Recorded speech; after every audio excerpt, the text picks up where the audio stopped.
merci de m'avoir convié à cet entretien. Je voudrais préciser un petit peu les présentations et vous comprendrez pourquoi tout à l'heure quand je parlerai des ULCOM.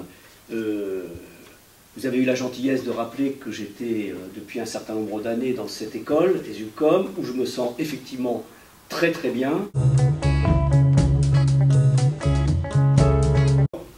La publicité reste quand même, encore aujourd'hui, un des moyens de communiquer. Mais comme je le disais tout à l'heure, il n'est pas le seul moyen de communiquer. On communique aujourd'hui en institutionnel, ce qu'on appelle aussi la communication corporate. On communique du point de vue financier. On communique, et de plus en plus, en situation de crise. On communique en recrutement. On communique énormément et de plus en plus, et tant mieux, en interne. On a des stratégies de lobbying. La communication a investi complètement aujourd'hui tous les systèmes, qu'ils soient privés et l'espace public. Alors, révolution technologique, révolution communicationnelle, automatiquement, ça n'a fait que multiplier, et c'est une bonne nouvelle pour tous les étudiants qui pensent embrasser la carrière, eh bien, ça a multiplié le nombre de métiers. Aujourd'hui, on ne peut absolument pas concevoir les futurs métiers, quel que soit le métier, de la communication, sans avoir des études de très très haut niveau.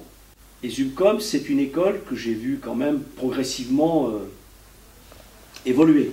Je pense très sincèrement, et je l'ai dit, pas seulement dans cette interview, que c'est par rapport à son niveau des dirigeants, niveau de l'accueil, niveau du travail administratif, niveau des étudiants, c'est une école qui a atteint maintenant le très haut niveau. Je dis souvent, quand on me pose la question, c'est quoi les qualités qu'il faut pour faire ce métier? Deux qualités essentielles. 1, la culture générale. 2, la curiosité. Les métiers de la communication se segmentent la partie commerciale marketing, donc qu'on pourrait appeler les chefs de projet.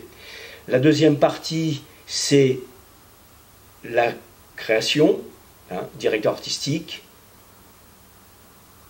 rédacteur-concepteur, assistant, bien entendu, infographistes, qui sont amalgamés au service de la création. Et troisièmement, vous avez parfois dans les agences de communication ou dans les services internes ce qu'on appelle tous les métiers inhérents à la production. Ce sont les étudiants, à partir d'un moment, les cursus qu'on leur apporte, bien entendu, sont plutôt généralistes, et c'est eux qui feront au fur et à mesure de leurs études. J'y reviens, c'est pour ça que je pensais que c'était bien d'aller jusqu'à la 5e année, parce qu'au moins à la 3e année, on sait à peu près dans quelle voie on va probablement aller pour choisir telle ou telle branche de tous les métiers qui sont relativement nombreux. Je terminerai, si vous me le permettez, par une phrase de Confucius: choisissez un métier que vous aimez et vous n'aurez pas à travailler un seul quart d'heure de votre vie.